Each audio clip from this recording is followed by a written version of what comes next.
Quiero que meditemos en el libro de Daniel, capítulo 3.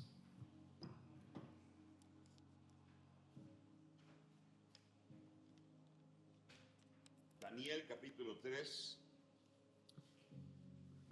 Pero vamos a orar, hermanos. Si gusta ponerse de pie para orar y para leer la escritura.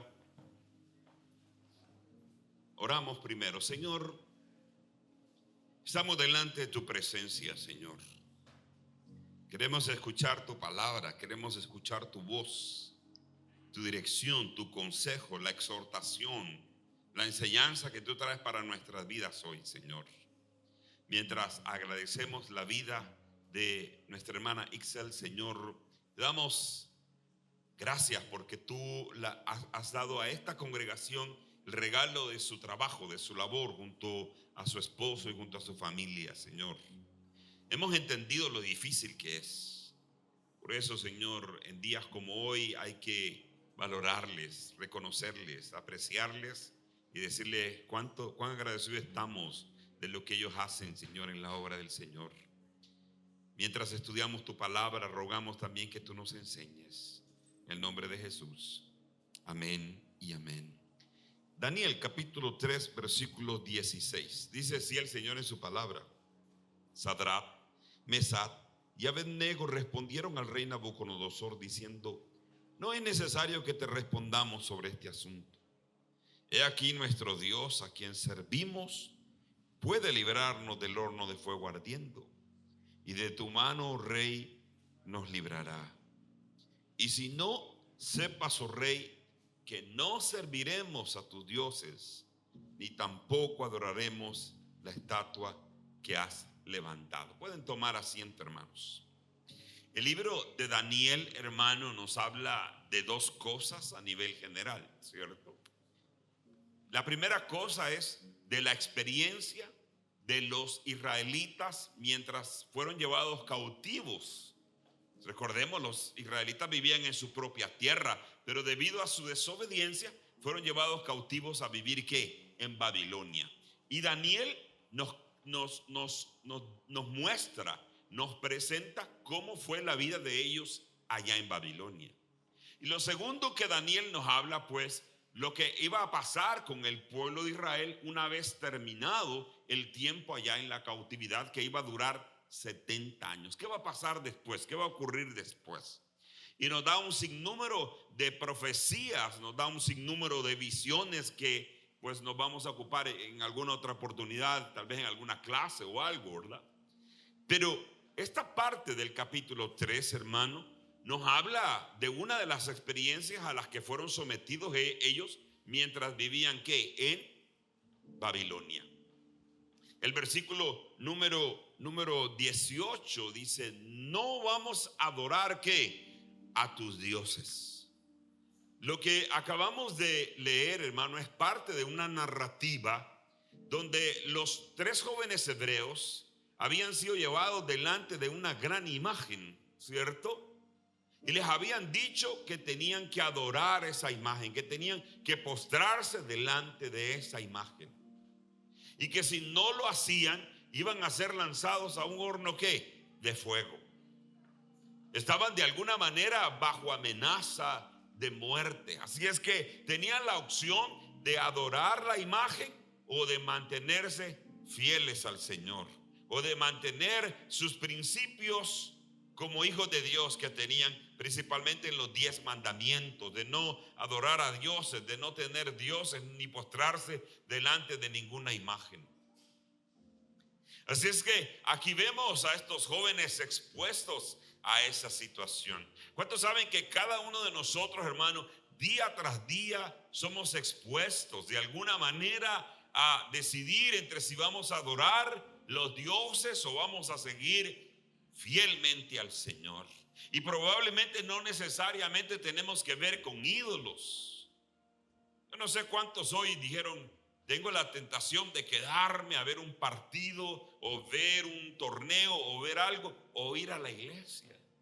Y tú decidiste venir ¿qué? A la iglesia. ¿Cuántos dicen amén a eso? No sé si les conté la vez pasada, pero en el norte de California, hermanos, ¿verdad? Ocurrió que cuando estaban los hermanos en el culto, miren lo que ocurrió. Entró un disparo, ¡pah!, y pegó allá, ¿verdad? Y entonces los hermanos llamaron a la policía.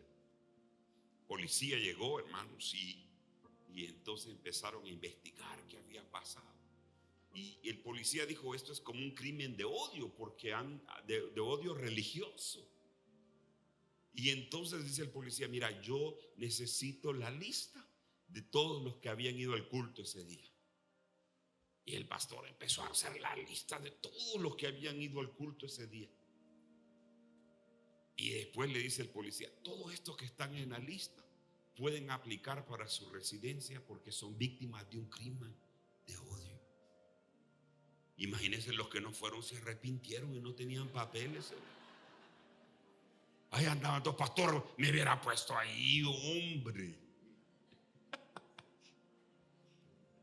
¿Cuántos saben, hermano, que venir a la casa de Dios es venir a recibir bendición de parte del Señor?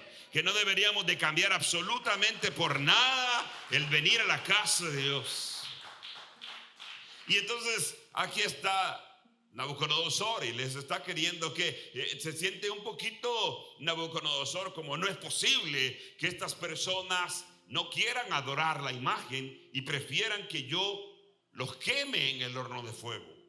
E insistió y le dijo: bueno, muchachos, ¿qué van a hacer? Decídanse. Y en el versículo número 16 dice: no es necesario que te respondamos sobre este asunto. En otras palabras, no necesitamos decidir sobre esto. Nosotros ya hemos decidido que no vamos a adorar ninguna imagen, que no vamos a hacer nada que desagrade al Señor. Si estos muchachos podríamos estudiar de alguna manera, hermano, 3 lecciones de este pasaje. La primera sería eso: esos muchachos, hermanos, estaban comprometidos con el Señor. Esos muchachos, hermanos, estaban aferrados al Señor. Esos muchachos no estaban en que a veces decidían una cosa y a veces decidían otra. Como cuando los niños preguntan: ¿vamos a ir al culto o nos vamos a ir por otro lado? Déjenme decirle que yo crecí en una iglesia en una casa donde nosotros no preguntamos dónde íbamos a ir. Domingo en la mañana a arreglarse porque íbamos para el culto. Amén. Y así debe de ser uno también. Mami, ¿y hoy dónde vamos a ir? ¿Vamos a ir a la iglesia o no vamos a ir a la iglesia? Aleluya. No es necesario que te respondamos sobre este asunto. Yo voy a hacer lo que agrada al Señor. Yo he decidido seguir a Cristo. Yo he decidido optar por el Señor. Y déjeme decirle una cosa, hermano: el Señor siempre se aparece como una opción. Debe de saber eso usted. Como una opción, como cuando dijeron o a Cristo o a Barrabás. Siempre Él aparece como una opción. Siempre nos da a nosotros la libertad de decidir qué queremos. Y nada mejor, hermano, que nos convirtamos en creyentes bien discipulados, bien comprometidos, que vamos a hacer lo que al Señor le agrada. ¿Dice amén? Lo bonito de venir a predicar, hermano, en una iglesia que no es su iglesia, es que uno puede decir un montón de cosas que no puede decir en la iglesia de uno. Ojalá no me estén viendo, hermano. Pero fíjese que a veces la esposa llega: mira, ahí va a venir tal hermano. A saber. Y mira, ahí va a venir tal hermana. No sé. ¿Y qué quiere decir ese no sé? Pues como a veces viene y a veces no. Pero qué bonito, va a venir tal hermano. Tú sabes que ese hermano nunca falta. Tú sabes que ese hermano le da la prioridad al Señor. Tú sabes que ese hermano honra al Señor, valora al Señor, valora su palabra, está comprometido y está aferrado al Señor. Qué bonito es que digan eso de uno, hermanos. Pero no que cuichi así, más o menos así. Depende de con qué pie se levantó, así va o no va. Amén. Como un hermano que no quería ir a la iglesia, hermano. Y le dice: La mamá, levántate, mijo. No quiero ir a la iglesia hoy, mamá. Y le dice, dame 3 razones por las que yo debo de ir a la iglesia. Y le dice la mamá, tú eres el único que tiene llaves del templo, mijo. ¿Cómo van a entrar los hermanos si no vas? Dice, sí, es cierto. Tú eres el maestro de escuela dominical. Si no vas, ¿quién va a dar la clase? Pues sí, es cierto. Y la tercera razón, tú eres el pastor de la iglesia, mi hijo. Anda, hombre. ¿Se imagina? Pero qué bonito, hermanos, es tomar la actitud que tenían estos muchachos. Decir, no tenemos que hablarnos. Pero el fuego no te ha hecho pensar que te vas a quemar. No, nada de eso me hace retroceder a mí. ¿Se recuerdan el gran Policarpo cuando lo estaban amenazando? También tienes que adorar. No, dijo, no, te vamos a quemar. A mí no me asusta un fuego que va a durar 5 minutos. Si yo niego a Cristo, voy a ir a un infierno que durará toda la eternidad. No importa que me quemen, venga el fuego a mí. Qué hombre de confianza, qué hombre de seguridad. Necesitamos, amados hermanos, creyentes determinados, creyentes decididos. ¿Sabe qué? Creyentes comprometidos. Donde quiera que uno va, donde quiera que uno anda, hermano, ya sea como maestro, como predicador, ¿sabe cuál es la queja que hay en todos lados? Aquí no, aquí en la iglesia no. Que no estamos comprometidos, que la gente no quiere comprometerse. Pero al trabajo sí se compromete, ¿verdad? ¿Cuántos están comprometidos al trabajo? Yo estaba, hace años andábamos evangelizando en un parque, hermano, de fútbol. Y empezamos a hablar con una señora de Cristo, ¿verdad? Y en eso me dice, mire, yo ya no puedo seguir hablándome, porque ya empezó el partido. Yo vengo a ver a mi viejo por 19 años y no me pierdo ni un minuto. Así que ya no puedo seguir hablando. Yo dije, ¿cuántos años ha venido a ver? 19. No se pierde ningún minuto, ni uno. Y yo decía que así fueran los hermanos. De comprometidos, de aferrados. Decidámonos, hermanos. Dejemos esa vida de inestabilidad. Dejémonos. Y agarrémonos del Señor. Y aferrémonos al Señor. Y entreguemos toda nuestra vida al Señor.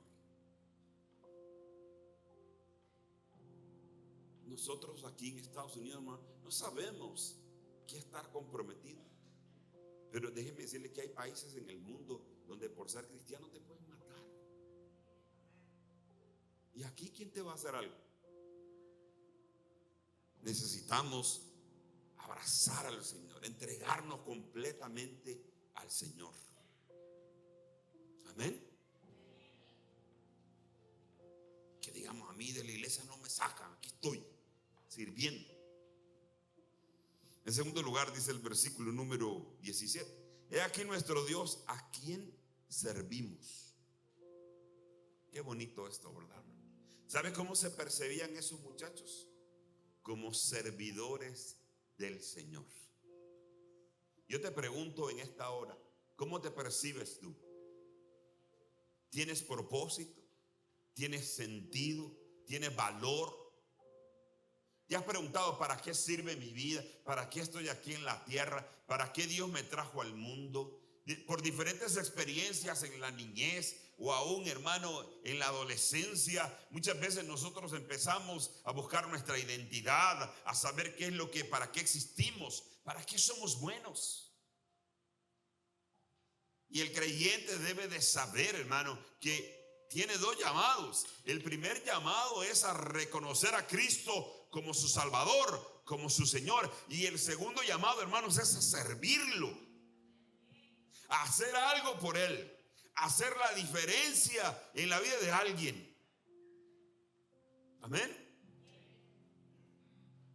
Yo estaba platicando con alguien después del servicio en nuestra iglesia hoy.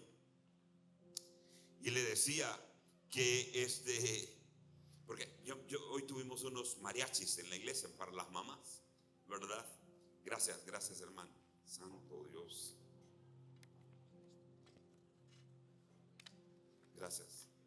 Y yo estaba viendo. Muchísimas gracias por este besito, hermanos. Yo estaba viendo uno de los mariachis, hermano. Bien jovencito, pero bien entrado el tipo ahí en el violín. Pa, pa, pa. Y yo decía, hombre, ¿cómo disfruta el violín? Le gusta. No está ahí a la fuerza, no lo trajeron forzado, está pero bien entrado. Y yo decía, hombre, si así sirviéramos nosotros al Señor también, ¿verdad? Si sirviéramos con esa misma pasión, con ese mismo gozo. Pero ¿sabe qué ha encontrado ese muchacho? Que eso es lo que le gusta, que eso es lo que le agrada, que para eso vive. Y cuando uno encuentra para qué vive, para qué le agrada, hermano, olvídense. Todo cambia, todo transforma. Porque empezaba a servir al Señor y dice, hermano, esto me encanta, yo estoy disfrutando esto, me estoy gozando. Hay problemas, hay dificultades, la gente te critica, la gente te ataca, pero a ti te vale porque estás feliz sirviendo al Señor. Pero necesitamos que encontremos eso. Cuando para nosotros servir al Señor es un peso o es algo, qué difícil, solo a mí me mandan. No, hombre. Siéntase privilegiado de servir al Señor. Estos muchachos decían, al Dios al que servimos nosotros. Andamos aquí en cautiverio, andamos en otro país, andamos en un país extraño. Y andamos aquí y estamos sirviendo a un Dios que pues ahorita como que nos van a quemar, ¿verdad? Pero yo quiero servirlo a Él. Amén. Hombre, porque hay creyentes que una mirada le hacen en la iglesia y ya no quieren servir al Señor. Imagínate si te dijeran que te van a quemar. Dios mío.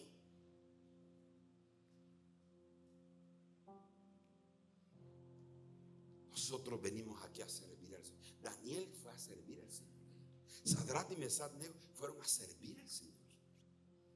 ¿Y cómo sirvieron al Señor? Hermano, porque los babilónicos en varios momentos del libro de Daniel tienen que reconocer que no hay Dios como el Dios de los hebreos, como el Dios de Israel. Porque cuando uno empieza a servir, uno empieza a ver la mano del Señor moverse, la mano del Señor obrar. Empieza a ver cómo Dios transforma el corazón de las vidas, cómo las personas empiezan a servir, porque tú les has inspirado con tu servicio, con tu trabajo. ¿Cómo te percibes hoy? Ya es tiempo, hermano, de que digamos, Señor, ¿y yo en qué te puedo servir? ¿Para qué puedo ser útil? Qué bonito es eso, hermanos. Que la gente lo llame a uno y dice, pastor, ¿qué vamos a hacer? ¿Qué vamos a hacer? ¿A qué horas me necesita ahí? ¿En qué quiere que le ayude? Para uno como pastor solo motiva, hombre. Pero tenemos que ir para allá, vamos. Tenemos que mover esto, vamos. Nada, hermano, como sentir que tu vida cuenta para el reino de Dios, que tu vida es útil para el reino de Dios, que tú puedes orar por las personas y las personas, hermano, experimentan sanidad. ¿Sí? Como decía el hermano, ¿verdad? Hermano pastor, usted oró por mí, me sané. Wow. ¿Quién hace eso? El Señor. Y uno se siente bendecido de que Dios utiliza nuestra vida para algo, para hacer la diferencia en la vida de otras personas. No importa dónde estás, hay que servir al Señor. Yo te voy a decir una cosa, en el trabajo que tú estás, no estás por casualidad, estás para servir al Señor. En la escuela donde estás, no estás por casualidad, estás para servir al Señor. En el puesto donde estás, no estás por cualquier, sino para servir al Señor, para hablar la palabra, para servirlo. Tiempo de que le digamos, Señor, ¿en qué puedo ser útil yo? Las iglesias, hermanos, pueden hacer muchas cosas, pero cuando hay suficiente ayuda con los niños, con los jóvenes, con la escuela dominical de adultos, con la evangelización, con hogares en ministerios en las casas, ministerios de matrimonio. ¿Cuánto no se puede hacer? Pero ¿sabe por qué no se hace? Porque no hay quien sirva, quien ayude. De dispongamos nuestro corazón para decir: Señor, yo quiero servirte. Yo quiero que uses mi vida para algo. Que el día, hermano, que usted parta de esta vida, puedan decir: aquí hay un hombre, una mujer que sirvió al Señor con todo su corazón. Que te puedan recordar como alguien, hermano, que sirvió al Señor mejor de lo que servías al mundo. Porque yo he encontrado gente que al mundo lo sirven de maravilla, pero a Dios no lo quieren servir. En tercer lugar, hermano, y esto es muy importante que lo estudiemos, el versículo 18, el 17 dice: no vamos a adorar. Sabemos que Dios nos puede librar. Y dice, y sabemos que Él nos va a librar. Pero si en un dado caso Él no nos libra, dice el versículo número, y si no, sepas, oh rey, que no vamos a adorar a tu Dios. Esa expresión, y si no, y si no. Mire, una cosa es que venga un evangelista aquí a predicar, ¿verdad? Y diga: hermanos, todos se van a sanar. Otra cosa es que venga un pastor y te diga: unos se van a sanar y otros no. Amén. ¿Lo han visto ustedes eso? Interesante, ¿verdad? En la serie Chosen hay una cosa que no está en la Biblia, pero que a mí se me hace interesante. Está uno de los discípulos, ¿verdad? Y va a hablar con Jesús y le dice: oye, Jesús, ya nos mandaste a que vayamos a predicar y a sanar gente, pero ¿y a mí cuándo me vas a sanar? ¿Han visto esa parte? ¿Y a mí cuándo? Y le dijo: no te voy a sanar. Tú vas a dar un testimonio de que a pesar que no he obrado en ti, tú sigues confiando en mí. Uno de los grandes problemas que nosotros tenemos, hermano, es eso que se llama triunfalismo, ¿verdad? Todo va a estar bien, cosas mejores vienen, y a veces no vienen las mejores cosas. Y a veces, hermano, pasan cosas que nosotros no esperábamos. Y hay gente, hermano, que se aleja de la fe del Señor porque el Señor no respondió como usted quería.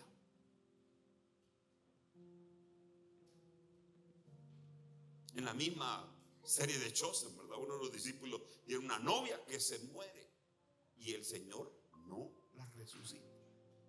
Y él se enoja cuando llega delante de Lázaro y lo resucita. Y dice: ¿y por qué a mi novia no y a este sí? Hermanos, uno debe estar dispuesto a seguir adorando a Dios, aun cuando Dios le diga a uno que no. Amén. Aún y que le diga que no. A mí me encanta, estoy predicando en Juan en la iglesia, ¿verdad? Cuando el Señor llega 4 días después, Marta sale al encuentro y le dice: si tú hubieras estado aquí, mi hermano no se hubiera muerto. Le está reclamando al Señor.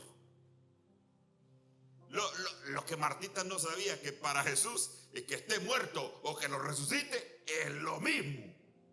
Porque Él tiene un poder ilimitado. Porque para Él no hay nada imposible.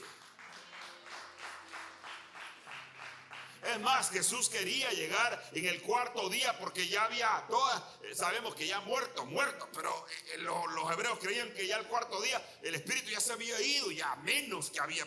Pero a Dios le encanta llegar cuando menos parece. Y cuando Él quiere, el milagro ocurre, el milagro pasa. Pero Marta está ahí y le dice, le está reclamando al Señor: si tú hubieras estado aquí, no se hubiera muerto. Pero ahora yo sé que todo lo que le pidas te lo va a dar. Qué tremendo, ¿verdad? Yo no sé, pero nosotros como cristianos, hermano, somos un laberinto interior. A veces tenemos mucha fe y a veces, Señor, ay, Dios mío, ¿qué me pasa? ¿Qué me ocurre? Platicábamos un día esto en una cena con el director del seminario Evangel de las Asambleas de Dios. Teníamos una cena y él se acercó a nuestra mesa y nos empezó a contar cómo su hija había muerto. 27 años. Y él dice, nosotros hemos aprendido que la fe es la que hace que los milagros ocurran. Pero él dice, fe es lo que uno necesita cuando los milagros no ocurren.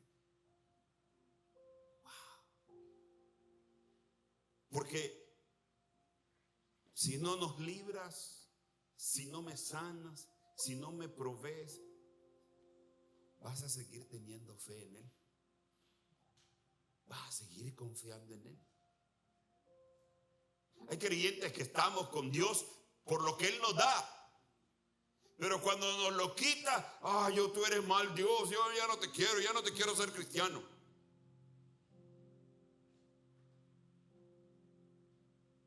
La mujer sirofenicia llega y dice, no le puedo dar el pan que es para los hijos a los perrillos. Y yo con eso hubiera salido de ahí. ¿Cierto? Y ella dice, Señor, perfecto, no tengo ningún problema con eso, pero los perrillos comen las migajas. Yo no me puedo imaginar cómo el Señor vio con aquella ternura aquella mujer, ¿verdad? Dijo, no le puedo ganar a esta mujer porque se ha humillado, porque aunque yo le he dicho que no al principio, ella se ha quedado y ha insistido. Y bueno, se trataba de los hijos, hermano, y cuando se trata de los hijos, mire, uno se queda hasta la madrugada. Señor, sé que me estás diciendo que no, pero yo aquí voy a estar. Se trata de mi hijo, se trata de mi hija. Aquí voy a estar, Señor. Y tú me parece que me estás diciendo que no, pero yo voy a estar aquí. Yo voy a estar como la viuda diciéndole al juez, hame justicia, hame justicia, hame justicia. Y quedarme ahí. O si no, llegar a decir como Job, ¿verdad? Aunque él a mí me mate, yo voy a esperar en él. Qué difícil esa fe, ¿verdad, hermanos? Porque somos cristianos de cristal, hombre. El Señor no te dio ese puesto en el trabajo que le estabas pidiendo y ya no quieres ser cristiano por eso. ¿Me imaginas? Qué difícil. Qué difícil es para un cristiano, hermano, que ha perdido a un hijo, que ha muerto. Y te voy a decir, Señor, ¿a quién iré? Si solo tú tienes palabra de vida eterna. ¿A quién iré? ¿A qué sombra me voy a cobijar? Sino a la sombra del Altísimo. ¿Quién es el único que puede llevar mi dolor? Porque tú dijiste que no. Solamente a ti, Señor. Dios nos puede ayudar cuando a veces es no. Ahora bien, cuando a veces es sí, decimos, Señor, de verdad, tú eres maravilloso. Pero aunque me digas que no, nada va a separarme de tu amor. Nada. Nada va a cambiar. Nada. Porque usted sabe, hermano, que el amor de Dios por nosotros no lo cambia nada, ¿no? ¿Qué hizo el hijo pródigo? Se fue. Malgastó. Y cuando regresó, ¿cómo lo regresó el padre? Con un abrazo. Porque nada puede cambiar el amor de Dios por nosotros. Pero ¿por qué las pruebas, las dificultades a veces cambian el amor nuestro por Él? ¿Por qué? ¿Por qué? Digámosle, Señor, si no, igual yo me voy a mantener fiel a ti. Nada va a cambiar mi lealtad a ti. Ustedes saben que Satanás tiene esa enseñanza, ¿verdad? ¿Cuántos saben eso? Cuando le dice Dios, Satanás a Dios, ese hombre te adora por lo que le has dado. ¿Será que tienes razón con usted y conmigo, Satanás? Que adoramos a Dios por lo que Dios nos ha dado. Y Satanás le dice: quítaselo, y vas a ver que en tu presencia va a blasfemar contra ti. Y la esposita le dijo: yo que tú ya hubiera blasfemado. Esa no era idónea, sino demonia.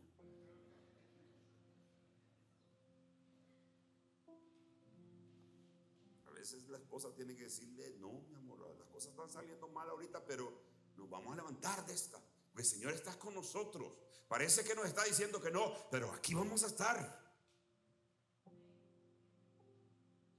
Y se equivocó porque le voy a decir una cosa: el diablo habla porque tiene boca, pero no porque sabe bien las cosas. Se equivocó.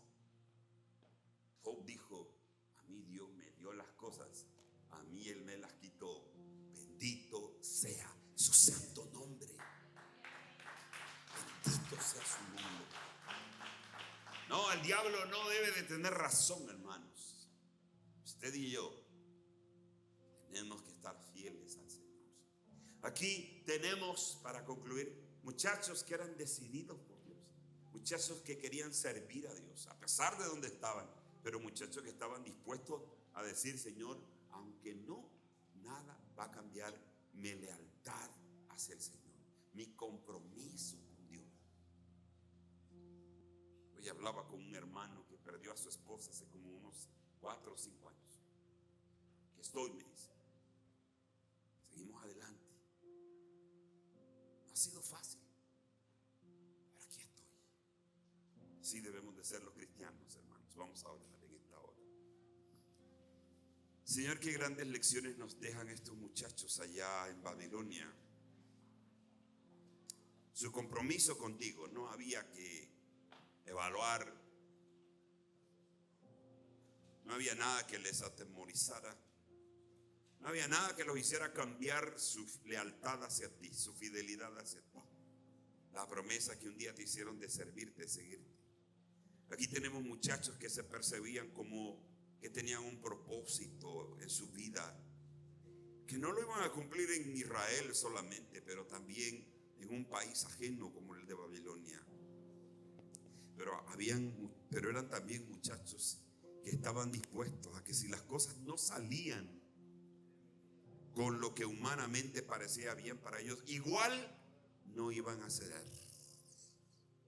Iban a mantenerse fieles al Señor. Padre, que cuando nosotros nos encontremos en medio de la prueba, en medio de esos no, que a veces son temporales,